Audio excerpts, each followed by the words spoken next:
유태석 의원 계속해서 토론해 주시기 바랍니다. 네. 우리 사회는 사법부에 대한 신뢰를 높이고 재판의 투명성을 강화해야 한다는 요구를 받고 있습니다. 그 필요성은 저 역시 충분히 인정합니다. 그러나 사법 신뢰 회복이라는 대의를 실현하는 방식이 하급심 판결문을 전면 공개하는 것이어야만 하는가라는 질문 앞에서는 저는 분명한 반대의 입장을 밝히고자 합니다. 오늘 상정된 형사소송법 개정안이 담고 있는 하급심 판결문 공개는 단순히 문서 몇 개 공개하는 문제가 아닙니다.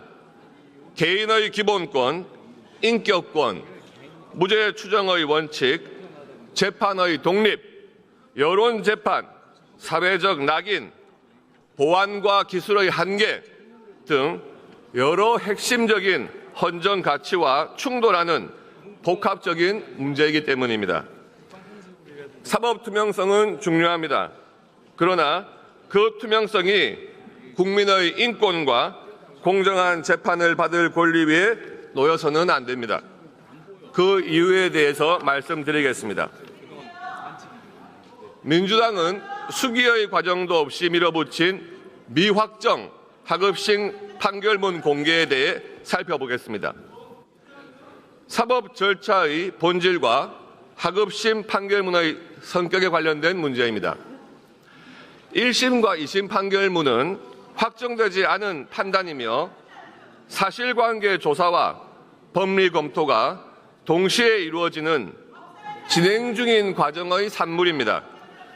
대법원 판결문처럼 법리를 압축하여 정리하는 문서가 아니라 사건의 가장 구체적이고 민감한 사실관계가 매우 상세히 적시되어 있습니다. 가해자와 피해자의 진술, 사건 당시의 구체적인 행적, 가정사, 직장 내의 인간관계, 사적인 대화 내용, 의료, 재산, 친밀관계 등 민감한 정보, 기업 비밀이나 경영상 비밀 등 이 모든 내용이 판결문 안에는 존재합니다. 법원이 익명 처리를 한다고 하더라도 이름만 가렸다고 비식별화되는 것이냐 하는 문제는 매우 다른 차원의 이야기입니다. 실제로 여러 선진국에서도 1심 판결문을 그대로 공개하고 있지는 않습니다. 이유는 명확합니다. 하급심 판결문은 지나치게 상세한 반면 확정성이 낮기 때문입니다. 하급심은 재판 과정에서 드러난 사실관계를 가장 가감없이 담아내는 단계입니다. 이 단계의 문서를 공개하는 것은 조사 과정의 조서를 통째로 인터넷에 올리자라는 주장과 본질적으로 다르지 않습니다. 사법 절차는 과정의 공개가 아니라 결과의 투명성으로 완결됩니다. 그런 점에서 확정되지 않은 판결문을 무분별하게 공개하는 것은 사법의 본질과 맞지 않습니다. 의장님, 김현 의원 때문에 발언하기가 방해를 받고 있습니다. 발언 방해는 행위 중단시켜 주십시오. 조용히 하시고 여러 의원들로부터 항의가 많은데 피켓이 회의 진행에 방해가 되기 때문에 내려달라는 요청이 많습니다.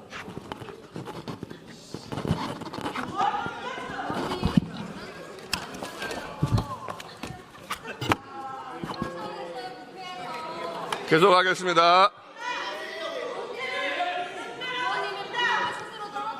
두 번째의 문제는 개인정보와 사생활 침해의 문제입니다. 익명 처리, 비식별화가 있지만 현실에서는 그 어느 것도 완전하지 않습니다. 첫째, 간접 정보만으로도 당사자 특정이 가능합니다. 예를 들어서 서울 009 A 아파트에 사는 40대 여성 B씨라는 표현만으로 지역 커뮤니티에서는 신상 특정이 순식간에 이루어집니다. 둘째, 성범죄, 가정폭력, 아동학대 사건의 피해자 보호가 무너집니다. 하급심 판결문에는 피해자의 진술 내용이 매우 자세히 기재됩니다. 그 가운데 피해자가 특정되어 남아있는 사례는 언론 보도만 봐도 심심치 않게 발견됩니다. 피해자가 가장 두려워하는 것은 사건 자체도 있지만 사건이 남들에게 알려지는 것입니다. 그 공포를 해결해야 할 사법제도가 오히려 그 두려움을 재생산해서는 안 됩니다. 셋째, 기업, 기관, 공공단체의 영업상 정보가 유출됩니다. 하급심 민사 사건에서는 계약서, 내부 문건, 영업 기밀이 상세히 판결문에 담깁니다. 이를 공개하면 기업의 소송 제기 자체를 위축시키고 나아가 국가 경제에도 악영향을 미칠 수가 있습니다. 넷째, 개인정보 자기결정권 침해 논란이 본격화됩니다. 판결문 공개가 국민의 알 권리를 위한다는 이유만으로 당사자 동의 없이 모든 사적 정보를 공개하는 것이 헌법상 말하는 비례성, 최소 침해 원칙을 충족한다고 볼 수 있겠습니까? 저는 그렇지 않다고 생각합니다. 하급심 판결문 공개가 위험한 이유 중 또 하나는 바로 무죄 추정 원칙의 사실상 붕괴입니다. 1심 유죄 판결은 2심 대법원에서 얼마든지 뒤집힐 수 있습니다. 그러나 판결문이 먼저 공개되어 이미 유죄로 판단된 사람이라는 인식이 퍼져버리면 그 사람은 재판 결과가 확정되기도 전에 사회적으로 범죄자가 됩니다. 이러한 것은 사법체계가 존재하는 이유 자체를 부정하는 행위입니다. 여기에 더해 검찰의 피의사실 공표는 엄격히 금지하면서 하급심 판결문 공개는 허용하는 것은 형평성에서도 큰 문제가 있습니다. 전용교 의원님, 발언 방해하지 마세요. 확정 판결 전까지는 혐의 단계였다가 1심 판단을 받은 것에 불과합니다. 그런데 이 단계의 내용을 사회 전체에 공개하자는 것은 사실상 피해 사실 공표의 우회로가 될 수 있습니다. 더욱이 한번 공개된 정보는 다시 회수할 수가 없습니다. 항소심에서 무죄가 나오더라도 인터넷에는 1심 판결문만 남아서 당사자의 인격권은 회복 불가능한 손상을 입게 됩니다. 하급심 판결문 공개는 언론이나 여론이 사건을 더 자극적이고 선정적으로 다룰 수 있는 가능성을 높입니다. 일부 내용만 발췌해서 자극적으로 제목을 보도하거나 판결 확정 전 단계에서 피고인 유죄 확정 보도, 유튜브, SNS에서 왜곡, 조롱하는 콘텐츠의 확산, 허위 정보와 결합하여 사회적 린치 발생 등이 우려되는 것입니다. 특히 AI 기반 재식별 기술이 발달하면서 익명 판결문을 재구성하여 특정인을 찾아내는 그것에 대한 우려가 이미 예견되고 있습니다. 우리는 알 권리라는 이름으로 사람의 명예를, 생계를, 인생을 파괴하는 폭력에 도움을 주어서는 안 됩니다. 판결문 공개는 판사들에게 중대한 위축 효과를 가져올 수 있습니다. 판사가 판결문을 작성할 때 법리와 사실관계뿐만 아니라 사회적인 반응이나 언론 보도, 여론의 해석까지 고려하게 된다면 그것은 이미 독립된 재판이 아닙니다. 판결문이 공개되면 판사는 비난을 피하기 위한 방어적 판결, 판결문 표현을 에둘러 쓰는 모호화, 사건 사실의 일부 생략, 특정 이슈에서 지나친 보수화 또는 과도한 진보화, 이런 왜곡된 재판이 이루어질 가능성이 커집니다. 재판의 본질은 여론으로부터의 독립입니다. 하급심 판결문 공개는 그 독립성을 훼손할 수 있는 위험 요인이 됩니다. 판결문 공개에 따른 비식별화 작업은 우리가 생각하는 것보다 훨씬 더 어렵고 정교한 기술이 필요합니다. 예를 들어 판결문 하나당 수십, 수백 건의 민감 정보 삭제가 필요하고 인력 부족으로 오류 발생 가능성이 존재하며 AI 기술 발전에 따른 재식별 위험이 있고 판결문 수백만 건을 처리할 시스템 구축에 막대한 예산과 인력이 필요합니다. 2024년 기준으로 법원에 접수된 소송건은 총 691만 5,600건에 달합니다. 결국 제대로 보호되지 않는 판결문 공개가 될 가능성이 높습니다. 그리고 무엇보다 우리가 감수하는 막대한 비용과 위험에 비해 얻는 투명성의 실익은 제한적입니다.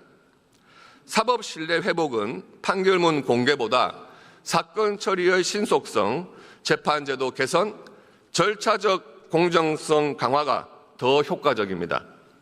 존경하는 국민 여러분, 하급심 판결문 공개는 그 자체로 거대한 위험을 내포하고 있으며 수많은 기본권 침해 가능성을 품고 있습니다. 다시 한번 말씀드립니다.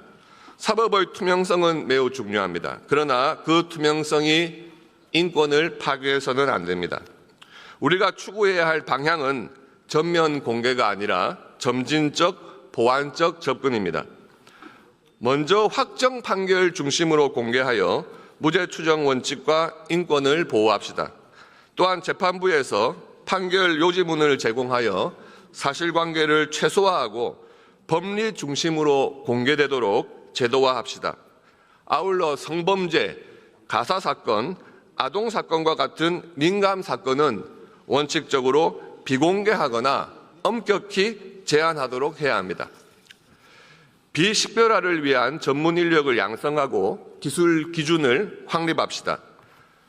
판결문 공개보다 재판 지연을 해소하고 판결문의 적정성, 공정성, 충실성, 그리고 완성도 제고와 판결의 설득력, 신뢰성을 강화하여 사법 절차의 투명성과 책임성을 높이는 데 주력해야 합니다.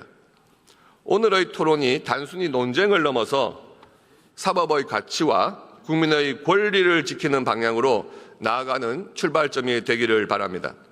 하급심 판결문 공개는 사법 신뢰를 높이는 길이 아니라 오히려 또 다른 불신과 위험을 확산시킬 수 있습니다. 우리는 투명성이라는 좋은 이름 아래 인권 침해라는 부작용을 허용해서는 안 됩니다.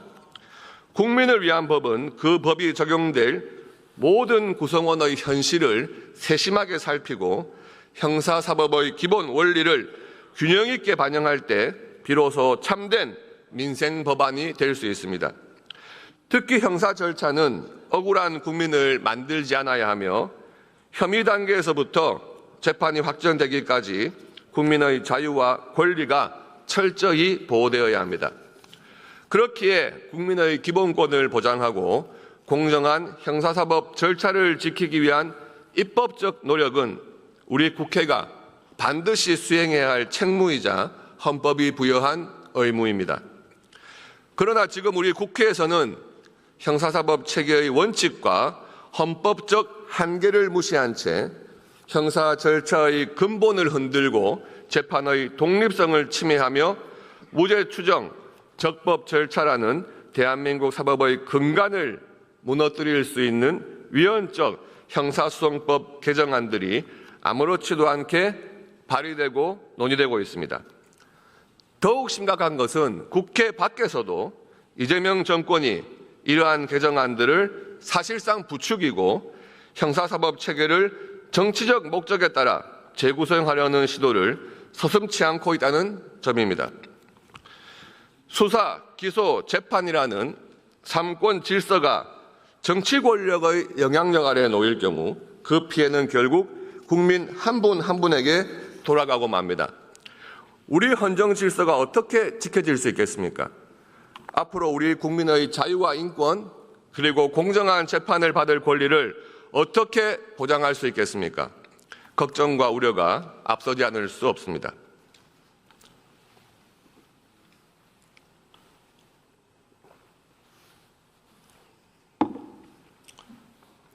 국민 여러분, 이재명 정권과 민주당이 지금 형사사법 체계를 어떻게 흔들고 있는지, 형사소송법 개정을 통해 어떤 초헌법적 행위가 자행되고 있는지, 그리고 그 결과가 결국 우리 국민의 자유와 권리, 일상의 안전에 어떤 심각한 재앙을 가져올 것인지 분명히 알고 계셔야 합니다.